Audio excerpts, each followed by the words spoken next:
Greetings and good evening, everybody. We are back with another super big episode, another big show tonight. Excited tonight to have Sarah Thomas joining us. We've got a few people already popping online, which is cool. We appreciate everybody stopping by to the show. I try to be pretty consistent doing this at 7 p.m. Monday through Thursday so far. I don't know if we're going to be able to keep that pace up.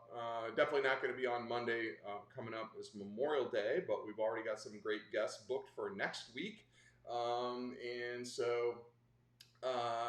Thanks everybody for joining us. Drop a comment, drop a question if you have any questions for Sarah, either now or as we go. Feel free to put those in the comments, and I will keep an eye on them, and we'll refer back to those. Just a reminder that all of the shows are being uploaded to my YouTube channel as well, Derek Bauman. If you search for me on there, should come up, and so we'll have a whole archive of all these wonderful, fantastic Cincinnatians doing great stuff in our city. It's exciting to see. So for those that, I don't know how anybody doesn't know you, Sarah, but in case they I'm sure don't, there's clearly some. everybody in Northside does it 1,000%. But if you don't know Sarah, she's involved, has a company doing development work, real estate, different projects with that. And she's also involved in a lot of nonprofit work and working to increase something that's very much needed here in Cincinnati. Low income housing and housing that's welcoming to all types of people. And so we're going to hear more about that. As a matter of fact, there's some breaking news coming this evening, and so we're excited to hear about that. So, Sarah, thank you for joining us. I appreciate you being here on the big show tonight. Yeah, thanks for inviting me. Absolutely. So, kind of the gist of how we start out is we want to hear folks' backstory, a little bit about the background. What led you to be so passionate about the things that you're passionate about, especially in the kind of the real estate and development realm. Can you share with us a little bit? Are you originally from Cincinnati? Where'd you grow up? And what led you to get so engaged in these on these issues? Yeah. So technically I was born in Scottsdale, Arizona, but we moved here when I was just turning 1 and my whole family's from here. So I did grow up here. I feel like I'm from here. I actually grew up in Milford, which is in Claremont County, which is pretty different than the city of Cincinnati. And that was fine, but It was Milford. Milford, you come it's to just Milford. It's fine. yeah, right. In Milford, everyone knows that used car sale ad on the radio. So that was when we were really young, and then I actually for a majority of my life was raised by my grandmother, who I call Siti, which is Arabic for grandma. Her name was Lila Thomas. So she actually Now lived. wait, hold on. We got to stop you right there. That was a fun fact. Yeah, Arabic. yeah, I'm Lebanese. Really? Hmm. Okay. Yeah, yeah. So there's a decent Lebanese population in Cincinnati. When our family immigrated here, I'm second generation American, and when our family came, a large portion went to Windsor, Canada, and a large portion went to Ohio, and then split between Cincinnati and Columbus. So if anyone has not been before, they should definitely go to St. Anthony of Padua in East Walnut Hills. Um, my grandmothers would probably be disappointed. I'm not really a church going person these days, but I always go to the festivals and the food is amazing. She was one of the heads of the kitchen that cooked for the twice yearly festivals there almost all her life, and it's delicious. Oh man, So yeah, we I grew up, love. eating Lebanese food, really immersed in that culture. Yeah, I love Lebanese food, and being down here in over the Rhine, Raya is not too far Yeah. away to go over there Mhm. for lunch sometimes. So the food is amazing. I didn't realize that, and it's interesting you mentioned Windsor, Canada, because I know there is in the Detroit area is for some reason I don't know why folks from the Middle East tend to settle in Detroit for some reason. Yeah, Detroit, Dearborn is, we kind of joke that that's like Lebanese Mecca. And there's also, I mean, within Windsor, a lot of little neighborhoods, a lot of areas people kind of cross through the border and stay in that area. So my grandmother was actually born in Windsor, and her parents had a lot of family there. They ended up growing up in Cincinnati, but she really raised me, and so I spent most of my life after living in Milford as a very young child. I was raised by her in Price Hill, but we would often go back and forth. So it just depends. I mean, our family we grew up in a pretty suburban lifestyle, but in actually the kind of Lebanese culture and the food, which we love our food, we love to cook, we love to entertain, and overfeed people. It's a You can form of overfeed me with Lebanese food anytime. love. Yeah, yeah. Most people take me up on that, but we used to go to Findlay Market every single weekend when I was a kid, and not as like a fun tourist thing, but because my grandmother was good friends with Dean, who owns Dean's Mediterranean, which is also a really wonderful Lebanese family, and we would go and get our ground lamb, get all of our food, and make fresh food all week long. So I grew up going to Findlay pretty consistently, and have always loved Findlay.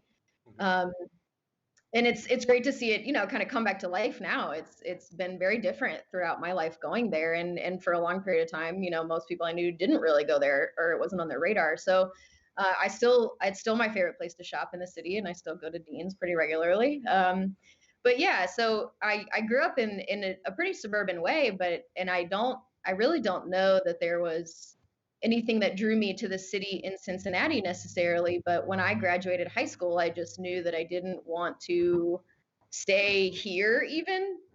I had some pretty big ambitions. So I did start college here. I started pre-law, but quickly changed my major. I still think sometimes I would have enjoyed having a law degree, but just the work life was not for me. So I did that for a little while, and I ended up taking some time off in between years 2 and 3 of college, and I traveled and lived abroad for a couple years and lived out west for a couple years, and I ended up coming back here to finish school.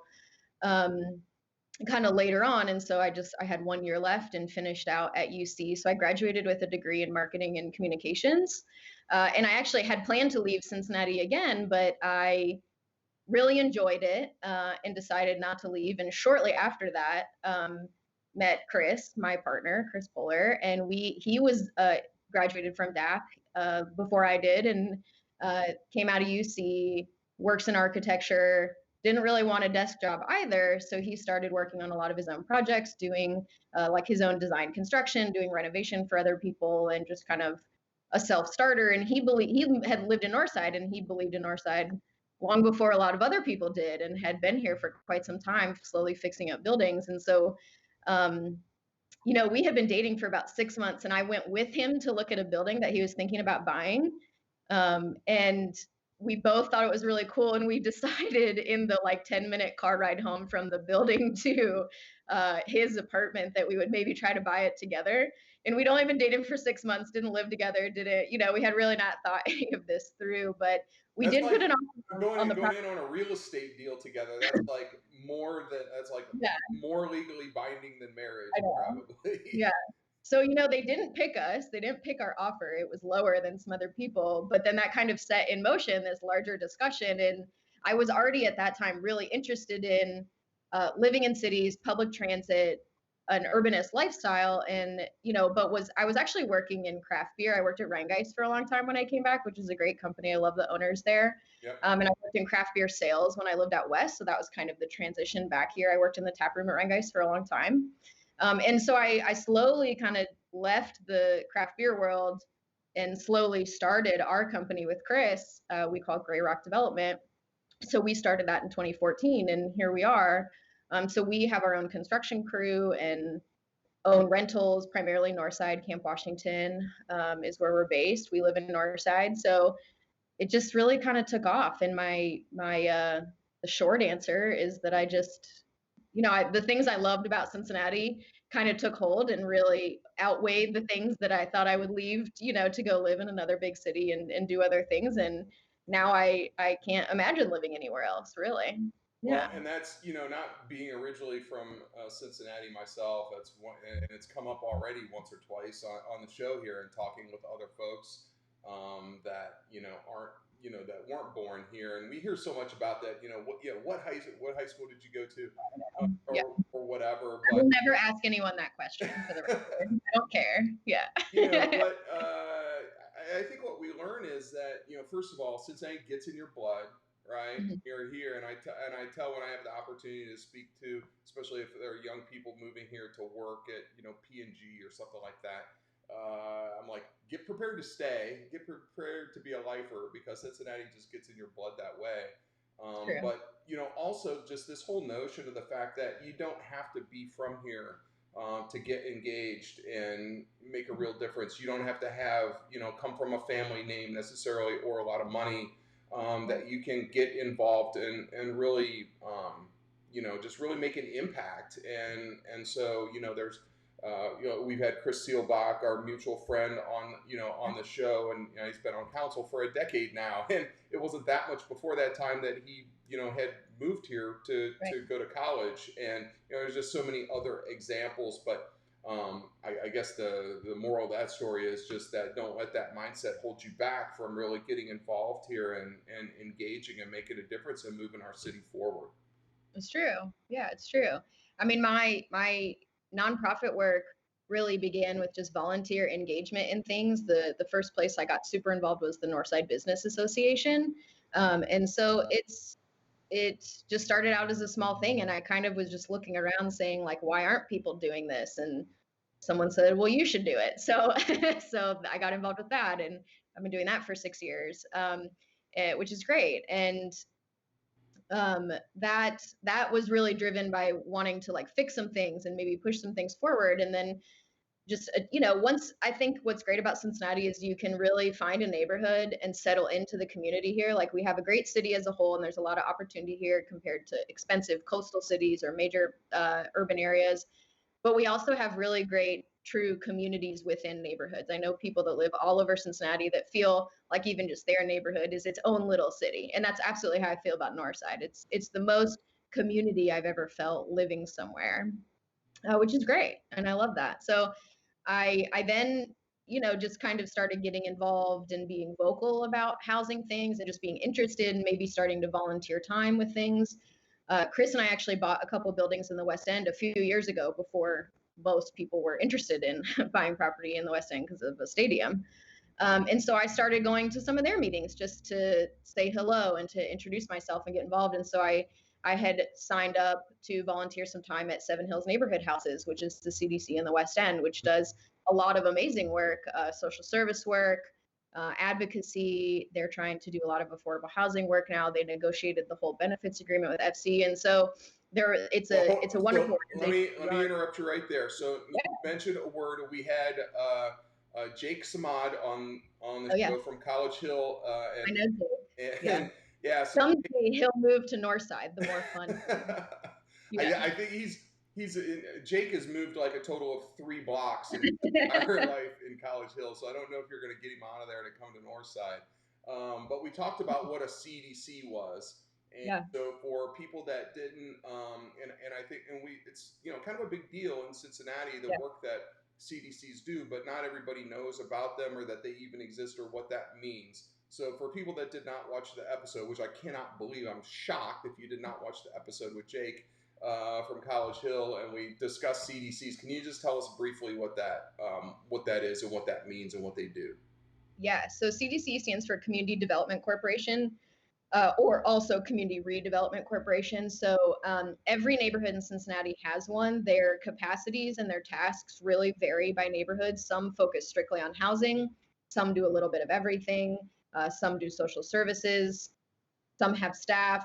Some don't. It's pretty broad, but it is definitely a really robust network of people, and we often all work together in neighborhood business districts, in the affordable housing realm. It's a pretty good community of people. And we often also interact with each neighborhood's business association too, because all of us rely on a lot of very similar grants and support funding programs and things from the city of Cincinnati. So we really work together often, but usually each one is just kind of situated in its own neighborhood. So so that's a great example. Seven Hills Neighborhood Houses is the CDC for the West End, and they started out primarily doing a lot of social service work. They've always had some portion of property ownership. They actually own the oldest land co-op in Cincinnati, got wrapped into Seven Hills Neighborhood Houses, which is really cool. And then where I work now, of course, in addition to Grey Rock, our business that we own, I work for Nest, which is Northside CDC, which focuses strictly on housing. And that was started. Stands for, and of course, Northside, always a little bit offbeat, Right. And one of our most unique neighborhoods of all our Cincinnati. Tell us what Nest stands for, because other places are just like, neighborhood XYZ development Right. corp. But in Northside, it's not that. It's never that simple, right? It's always a little quirky. So what does NEST stand for? So NEST stands for Northsiders Engaged in Sustainable Transformation. And we used to have one of those. There's my dog making a cameo if anyone's What's concerned. up? What's up, babe? Yeah, I had Beta. Josie Yeah. hashtag City Kitty was crying in my ear here a minute ago. So good to, She's on squirrel patrol out the window. So NEST is the Northsiders Engaged in Sustainable Transformation. And we have a mission of improving and creating housing in Northside. But we did used to have one of the very technical names, like some other CDCs. We were called CINCIRC, which stood for Cincinnati Northside Community Urban Redevelopment Corporation. But oh obviously boy. that was pretty long and a little cumbersome. So we switched to have the more mission-driven name. Yeah. So that's a board of 14 people, 13 of which are Northsiders. One is an expat, as we call him, and we're really engaged in Northside. I've been working there for almost 2 years. So I'm the executive director, so I'm a staff member. I work for the board.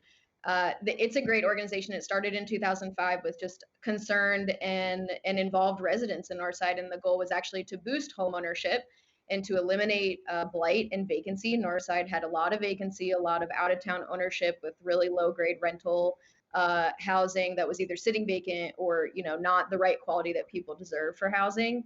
And now we've really kind of pivoted over time, and now we're trying to focus on improving the business district a little bit and creating affordable homeownership options and rental options. Because as many people know, if they're familiar with Northside, a lot of other people have caught on to the things that we all love about it, and now some of the houses have gotten pretty expensive for homeownership opportunities. So we're still going strong in housing, but just a little bit of a shift over those 15 years. So yeah, it's I enjoy that work. I do that half the time, and Gray Rock half the time. There's a lot of quotes around half the time, Yeah, but we, yeah, yeah, yeah, we've got about like 5 or 12 halves going on. yeah. All that of I all am your half. I am quite busy, but I enjoy it all, and it is all satisfying and meaningful, which definitely helps me work quite a lot of hours in a week. Yeah. And that, and that's awesome. And having, lived down here in over the Rhine for, it's crazy to think it's been a decade now. Hmm. And also being engaged in some of these same types of things up in Price Hill, and Yeah. working on bringing housing back online, and that's a neighborhood like is not quite to the degree of kind of progress and development that Northside is. Right. But we're working on it, and we're getting there, Yeah. and we made a Great. lot of Good. we've made a lot of progress, and you grew up in Price Hill, so we have a lot of love for the neighborhood as well. But that's one of the challenges that we face. On the one hand, it's just tough because we talk about gentrification, and we talk about people maybe being priced out of neighborhoods. Or there's some folks, if you're on a fixed income and you've owned your home for 40 years, you've lived there your whole life, and all of a sudden it's more valuable, and now the taxes go up, and so that's a problem. So it's almost like I want my house to be worth less, so the Right. tax bill doesn't go up. But on the other hand, we've got the scenario that if you have, as you mentioned, vacant buildings, blighted properties, historic neighborhoods where the buildings are crumbling because they've been vacant for 20 or 30 years. Hmm. Or, as we had in the foreclosure crisis of 2008 in Price Hill, where we have all of these homes that are empty and now they're not being maintained, and there's crime going on and prostitution and drugs, and the grass is 10 feet high and all of this. That's one of our challenges, and I think that's one of the things that you're working on and that Nest is focused on in Northside neighborhood, where we have to find this balance, right? Where you don't want that, Hmm. but you don't want it to be, you don't want to be such a victim of your own success that, folks can't afford to live there anymore. And so I think that's one of those kind of needles that all of us are trying to thread in making our neighborhoods, safe and attractive, but yet welcoming to everyone, and not, pricing out long-term residents. So, do you have anything to share on that? Because it's super Yeah. easy. Well, I know you do. How long do we have? It's a rhetorical question, but it's one of Yeah. the challenges that we face, and it's almost like in politics where you pick a team, and it's either over here you're pro development, and that means you're against maintaining ownership, longtime homeowners, and that's not the case. but Right. you don't want to be over here where you're saying, well, it's okay to have dilapidated properties in your neighborhood. I mean, that's not good either. So how do we navigate that? I mean, if it was easy, everybody would do it. But what can we do? How can we do it better?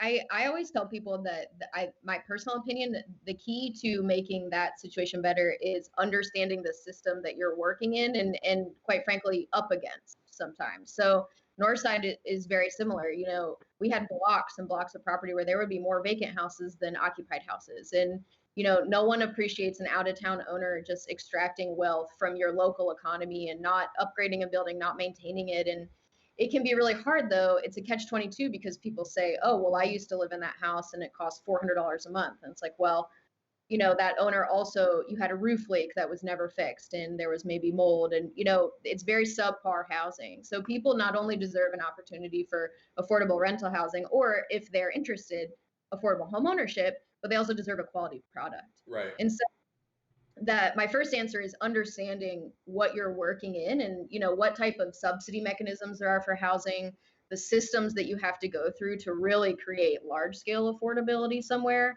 But then the flip side of that is frankly wages just do not keep up the pace with the cost of housing, and that's an overwhelming issue for community developers to try to fix. So the only logical response is to try to subsidize the cost of the housing.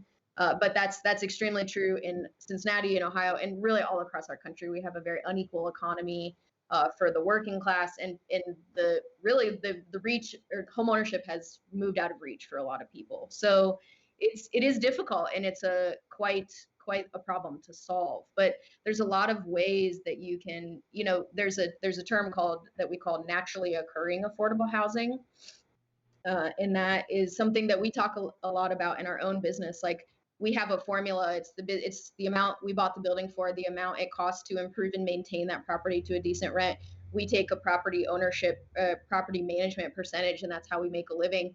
And then that's it. You know, we don't arbitrarily raise our rents. If our taxes skyrocket, we raise our rents to pay for that. You know, like it's fair across the board. And there are good owners that operate that way across Cincinnati and a lot of others in Northside, but it's hard to find. And it's easy to watch someone buy up a lot of property and then either sell it to a large company or just operate it in a way that's not invested in the community. So I recommend to people like, even if you know if you are moving to Northside, buy a two family and then create a decent rental unit above you that you know contributes to your community and can house your friends and your colleagues, your peers, in a really safe and affordable and legitimate way. Because to me, it's twofold. It needs to be quality housing, and you also need to be able to afford it. Right.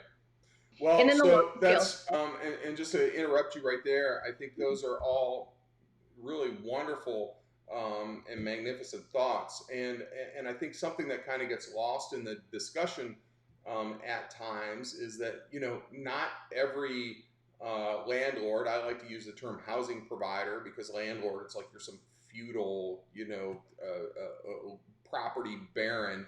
But Some not of them not are.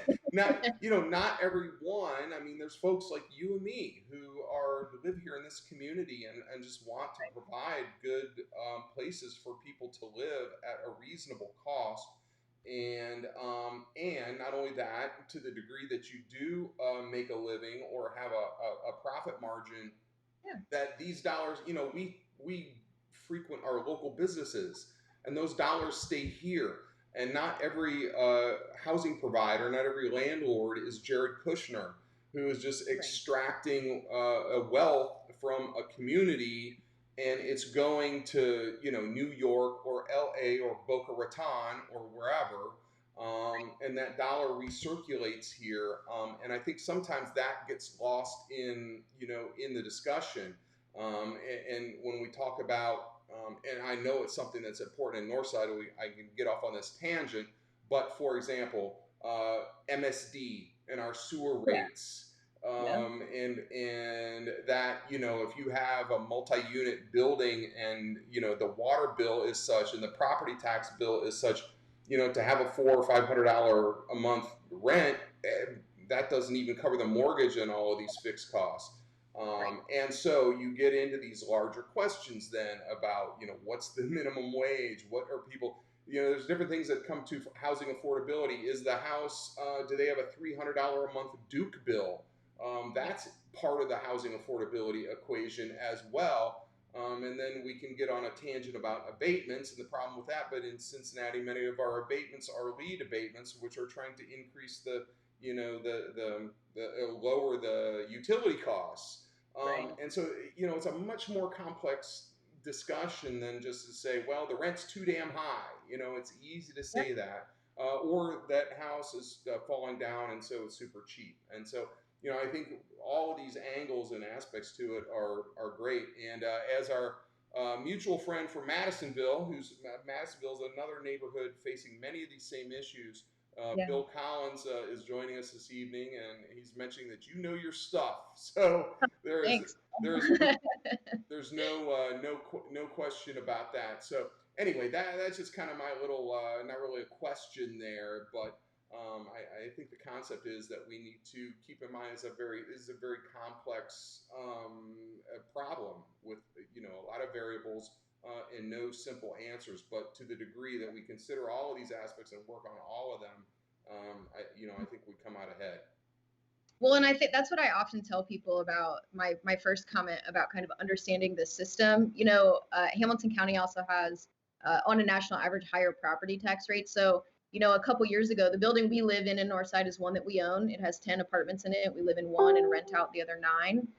And our taxes more than doubled in 1 year. So there is literally nothing I can do about that except raise the rent across the board to pay for those. And that includes us as owners of the building paying the same amount of money to live here. We still have a mortgage, like you said, stormwater, sewer, trash collection. The city did something really exciting last year where they didn't have a balanced budget and agreed that all commercial trash collection got another 25% tax on top of it. All those things matter. They really do. And the thing is, it's not that every one of those costs is unjustified or unrealistic. Some of them are, in my opinion. Sometimes it feels like in city budgets we're kind of robbing Peter to pay Paul, and I don't mean just Cincinnati specifically, just kind of the way our economy operates in response to like economic stimulus and things, especially for property development. So it can be very difficult. It can, but the more a community knows about the system, not just within their own neighborhood, but within the entire city and where your funding comes from, what you're paying into, and how that gets distributed, the more you can advocate for it to be the right way.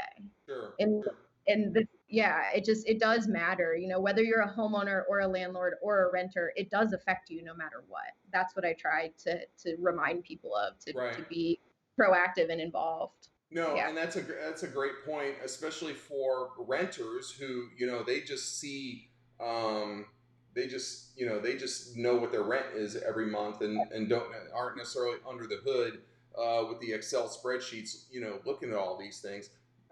And so it's important for people to have at least a general sense of what that's like. So with all of that being said, and talking about how we can make housing more affordable.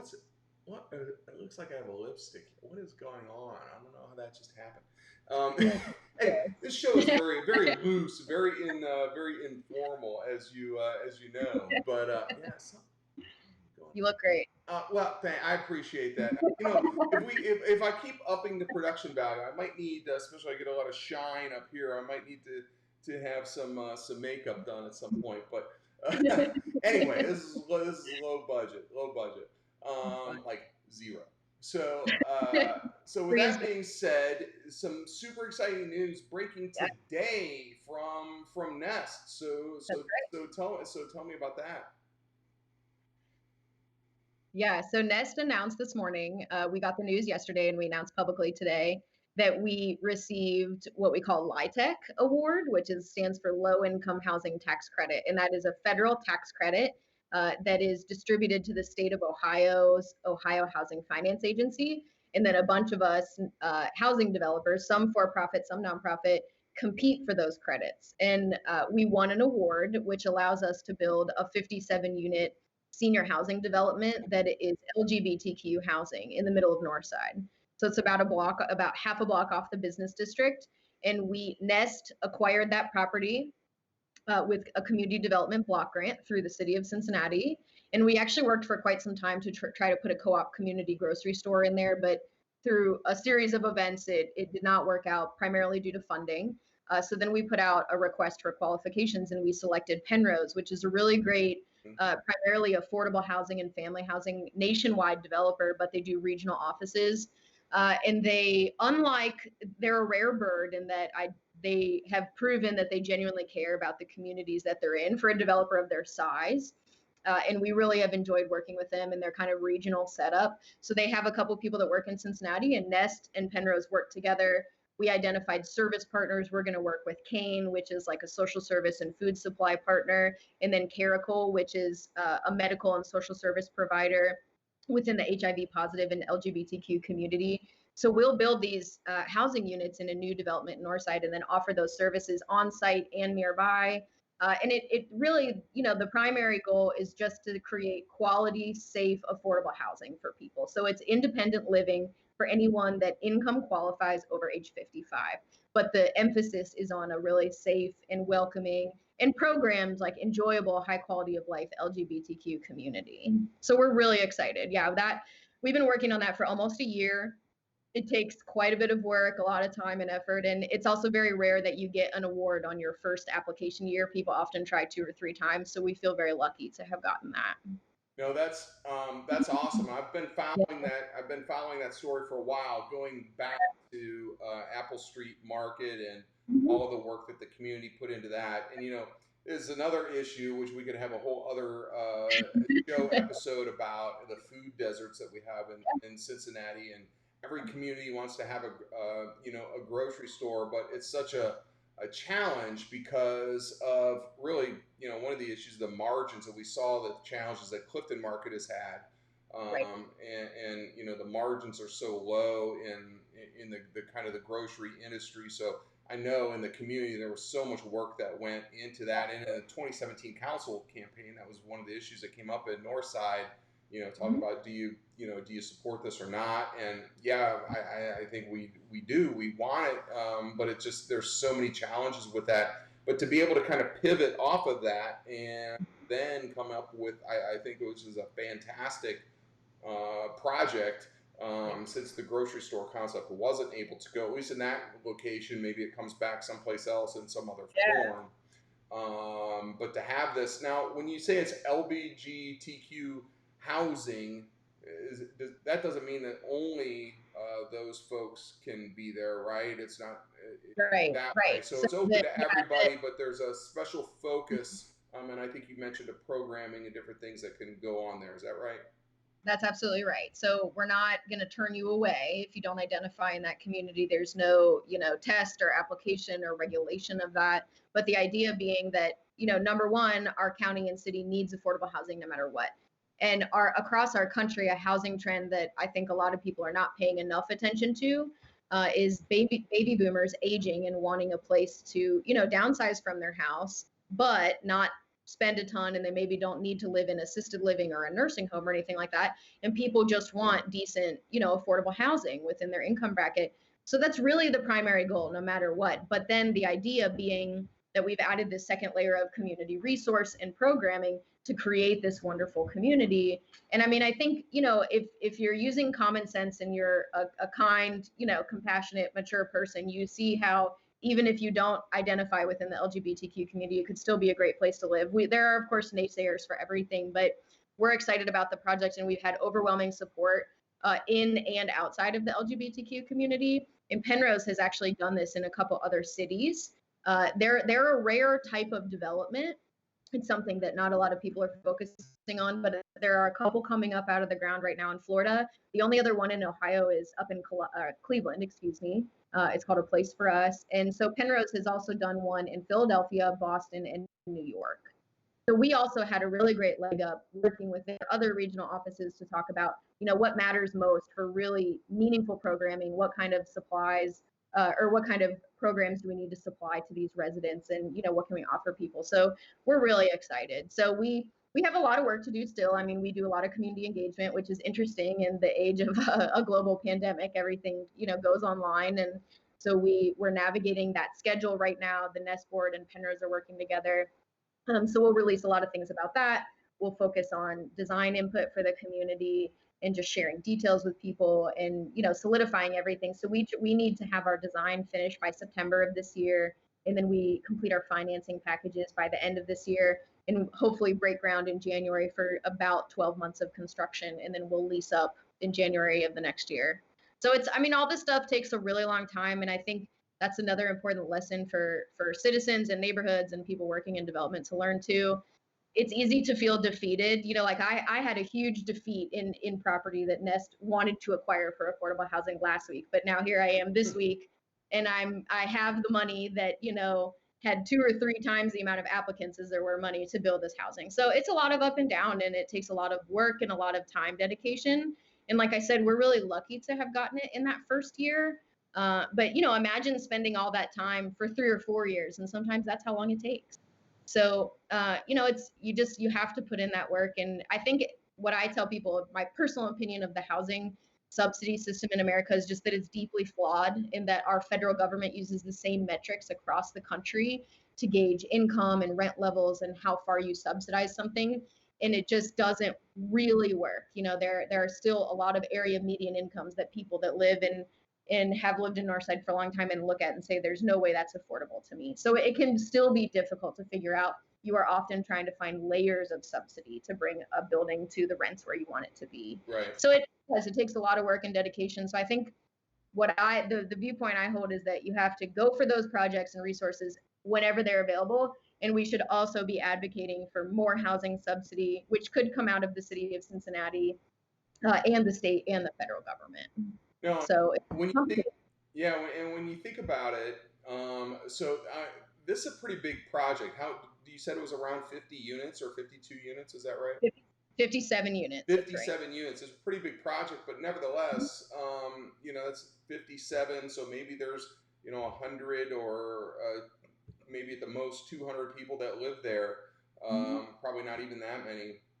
Yeah, if it was family style housing, the units would be larger, but it's a mix of studios and 1 bedrooms and 2 bedrooms, and it is primarily 1 bedrooms. So it'll probably be between 50 and like 80, or well, like 60 tenants and like 80 or 90 tenants in the building. And so when you think about that, this project's going to be, you know, a couple of years into, you know, planning to finish. When people start moving in, Mhm. all of that work to house 100 people, and you know, we've got. I think the studies have shown that we've got, you know, something like in Hamilton County, 40,000 units of affordable housing that Right. we need. It's so much work and so much capital and so much money. What is the cost of a total cost of a project like this? It's going to be between 11 and 12 million dollars most likely. And construction costs are super high right now. There's in some ways the highest they've ever been in our economy. And we're really not seeing them go down even right now during the pandemic, which I'm a little surprised by. So, you know, even I was talking about that with Penrose in great detail when we first started outlining our budgets, because it has a direct effect on how much you can use your subsidy to lower the rents. Those are very real factors.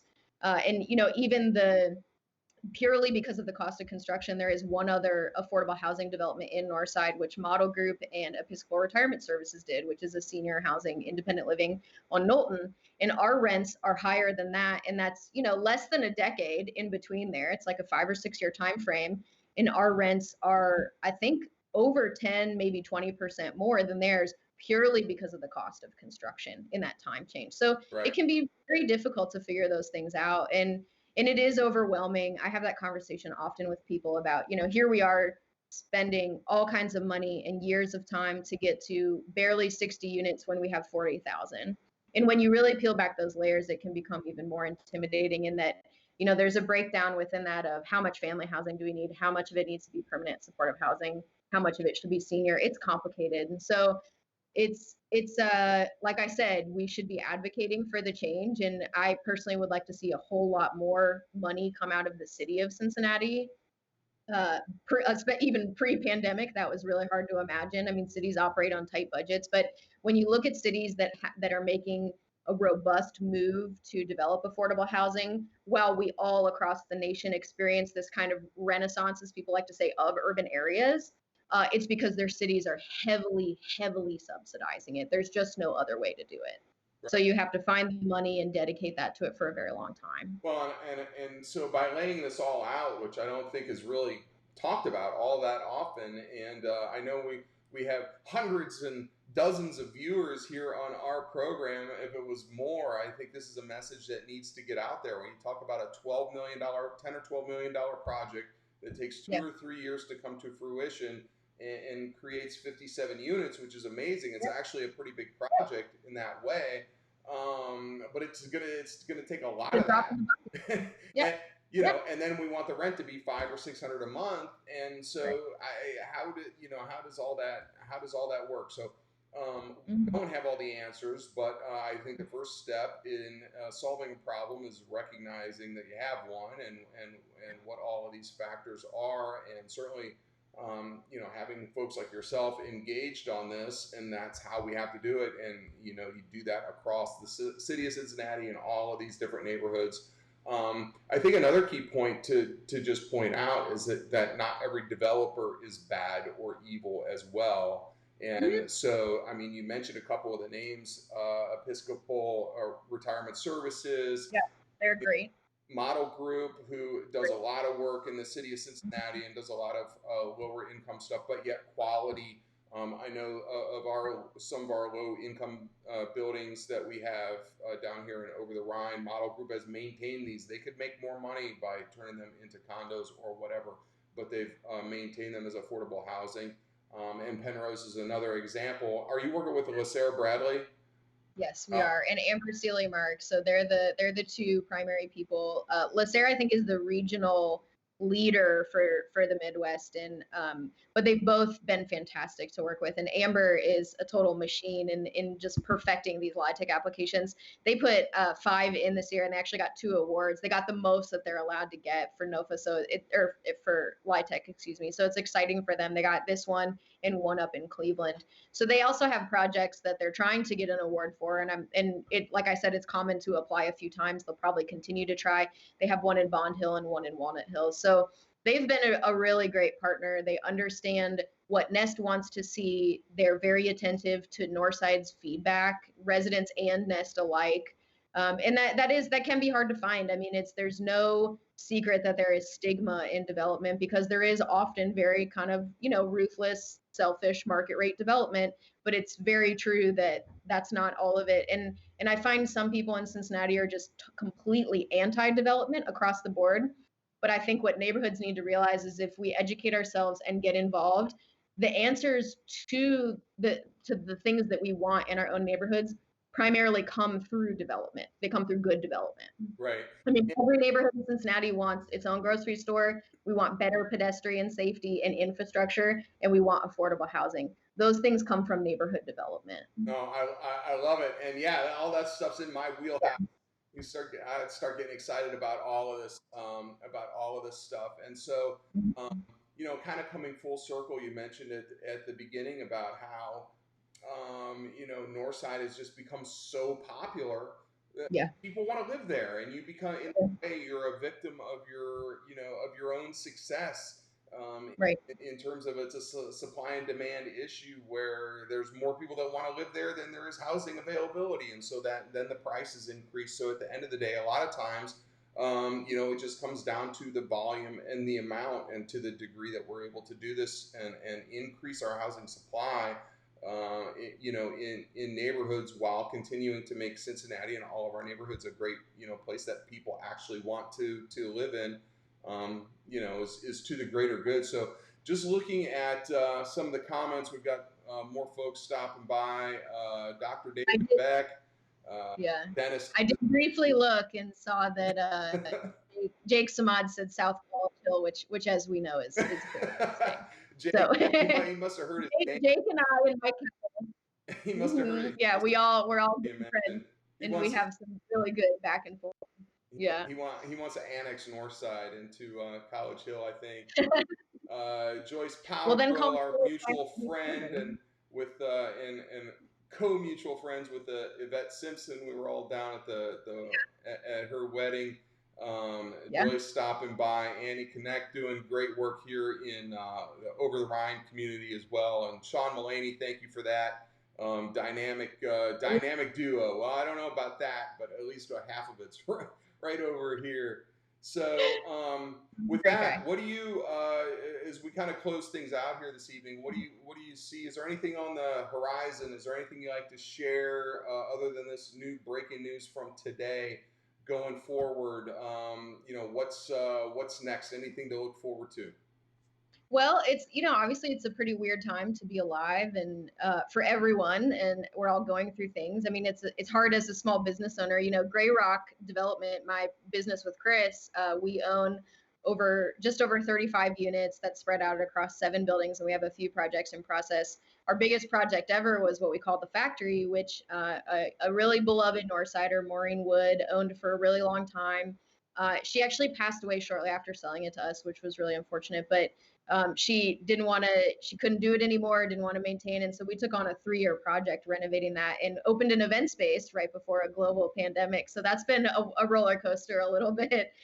So that's definitely our focus for our own business. With the Nest stuff, we're going to be full steam ahead with the Apple Street Market thing. But yeah, I mean, I think if I could share any kind of closing thought, it's just definitely keep an eye on Northside. I mean, we love having people visit our business district, coming here, but also just explore all the neighborhoods in Cincinnati and get involved in the neighborhood where you live. Don't think that there's just like 2 or 3 neighborhoods that are cool and you should hang out in. There's a lot of opportunity, and all these things we talked about, they add up to a high quality of life. I mean, I grew up in affordable housing. I was raised by a grandmother that lived on Social Security and survived raising us on less than $1,000 a month. And she had a landlord who could have raised her rent, but literally never did for 26 years. Like, that's real quality of life to supply to someone. And he was a neighbor. So up in Price Hill. So, I mean, it does matter for you to get involved in your community in any way you can. If you can own housing and provide a quality product, if you can be on your business association, if you can volunteer, and of course, shop local.